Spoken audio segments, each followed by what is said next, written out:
welcome. You're watching the special post-budget coverage on ICICIdirect platform, and I have with me now a very special guest, Mr. Hiren Ved, co-founder, director, and chief investment officer, Alchemy Capital Management. Very good afternoon, Mr. Ved, and welcome to the show. Thank you, Ms. Moza, and I'm grateful to everybody at ICICIdirect for having me here at the show. Our pleasure, sir. Let me start with the budget. Budget has been growth-oriented. Today only the rating agency S&P has really lauded the budget. How different is this budget from the previous budgets that we had? So, I think, a lot of people have said good things about this budget. People were very excited by the fact that the government has given a very growth-oriented budget, not worried about the fiscal deficit. But my point is a little different. I think before we can even talk about the specific numbers in the budget, I think just philosophically, this budget is very, very different from all the previous budgets that we've seen.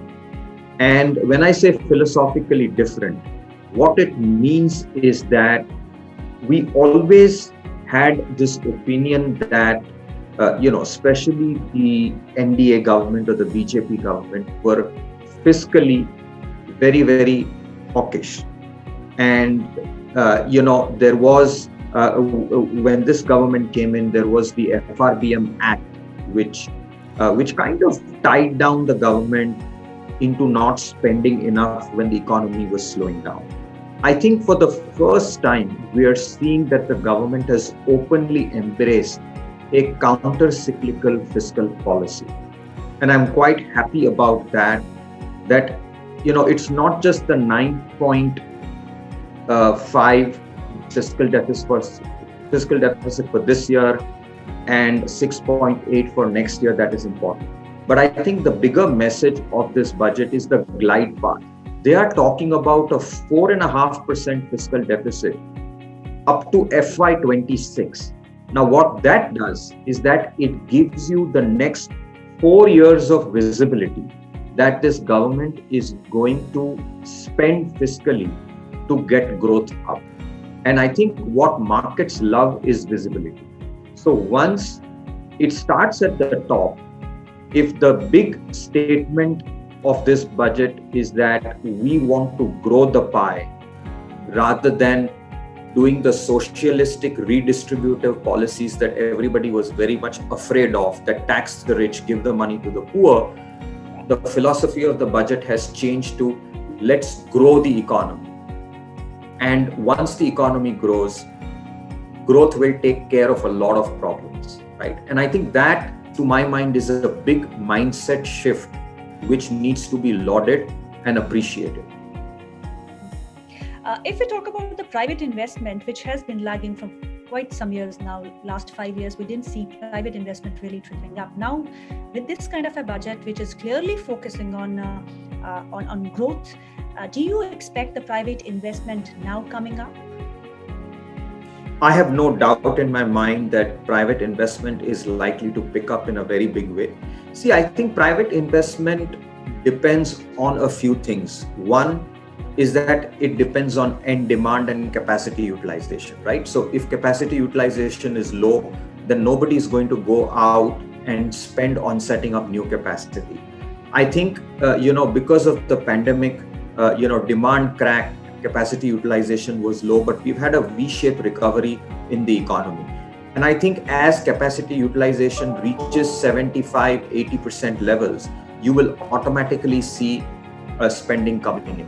Secondly, it also depends on the cost of capital and liquidity, right? And I think we've seen lowering of interest rates, which makes an enabling environment for people to go out and make projects profitable because the cost of capital is much lower now.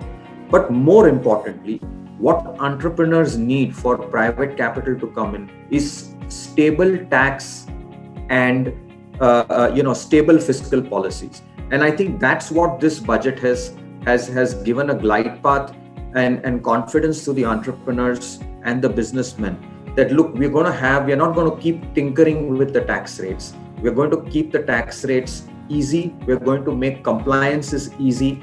And we are giving you a vision for the next 3 to 4 years that we are likely to stick to growth being the most important macro variable. And therefore, I personally believe that you will see private investment really come up in 21-22. No tinkering with corporate tax, no tinkering with personal income tax. Borrowing are expected to be higher. What is that you see will impact, what kind of impact do you see on the bond market as such? Because yield has started going up. Yeah, so I mean, if you look at the yields, pre and post budget, obviously they've hardened a little bit, but it's not alarming, right? I mean, we're still talking of 6.06, 6.07, somewhere around there yields. And look, I mean, I think that as long as yields don't go up dramatically, and when I say dramatically, I'm talking about if there is not 100, 200 basis point increase in yields, we are fine. Some amount of hardening of yields will happen when growth picks up. It is very much possible. And given the borrowing program that we have, I think, there will be some hardening of yields. But on the other hand, I do believe that yields will also reflect what is happening to global bond yields. So unless global bond yields harden significantly, I don't see that as a major risk in India, right? And I think that the RBI, I'm sure, was aware of what the government was, likely to have a counter-cyclical fiscal policy, and therefore, in my opinion, they will keep liquidity benign and they will not allow yields to go up. The other advantage that we have this time, unlike in the previous times, is that the RBI has far better elbow room because our FX reserves are very, very strong, right? We are sitting on $500 billion plus of FX reserves, and therefore their ability to sterilize flows is there if need be. So I'm not too worried about rising bond yields unless global bond yields go up very dramatically. Markets are rallying. Sensex Nifty have gained over 6% post-budget. What do you expect the markets to do from here? Yeah, I think first of all, there was a lot of fear, though there was a lot of expectations also, because people kind of misconstrued the statement that it's going to be once in 100-year kind of a budget. But then there was a lot of fear that there would be additional taxes, there would be some sort of a COVID cess.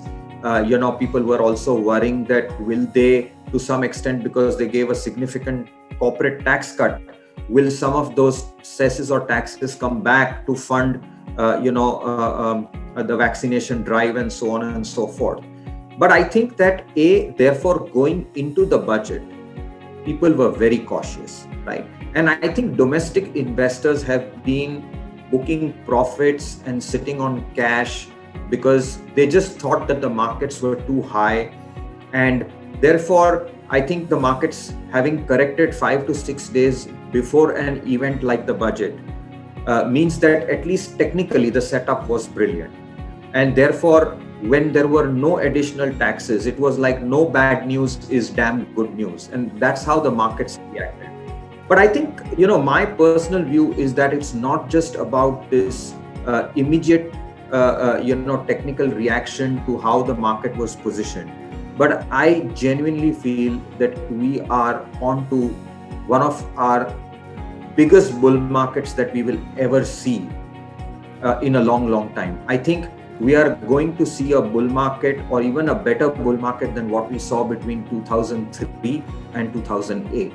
I think that all those investors who are sitting on the sidelines with cash or who became neutral or negative on equities, either because they felt the valuations were too high or the markets were too high, are likely to be surprised on the upside. But more importantly, whether the Nifty goes up or not, that is something it's very difficult to predict. I think the direction is up, but I'm more bullish on the broader markets than the narrow markets. So I think last 2 years, 2018, 19, and maybe a little bit of 2020, the markets were very narrow, very few stocks, few large cap stocks, few very high quality stocks. That's where all the money was hiding. And I think that is likely to reverse. We will see the breadth of the market improving. I think we already saw that August 2020, followed by November and December, towards the end of the year. And I think that we are going to see a roaring bull market in the broader indices, small, mid caps. And that doesn't mean large caps won't do well. But I think, and as I have said before, everything that is digital and cyclical is likely to do extremely well. Which sectors are you bullish now on, Mr. Ved? Well, I think I think that the economy facing sectors are likely to do extremely well. So private banks, NBFCs, even select public sector banks and institutions. And I know a lot of active managers participate there, but that doesn't mean that these stocks won't go up. I think also time has come where, as I said, cyclically oriented sectors, so cement, steel, metals, these will also do well. And as compared to staples and the consumer businesses, which did very well in 19 and 20, I think this time it is going to be the consumer discretionary sector which is likely to do well, because they got hurt the most during the COVID crisis, right? So the retailers and the autos and the auto ancillaries, etc., will do phenomenally well, in my opinion. Thank you, Mr. Ved, for being with us. It was a pleasure speaking with you.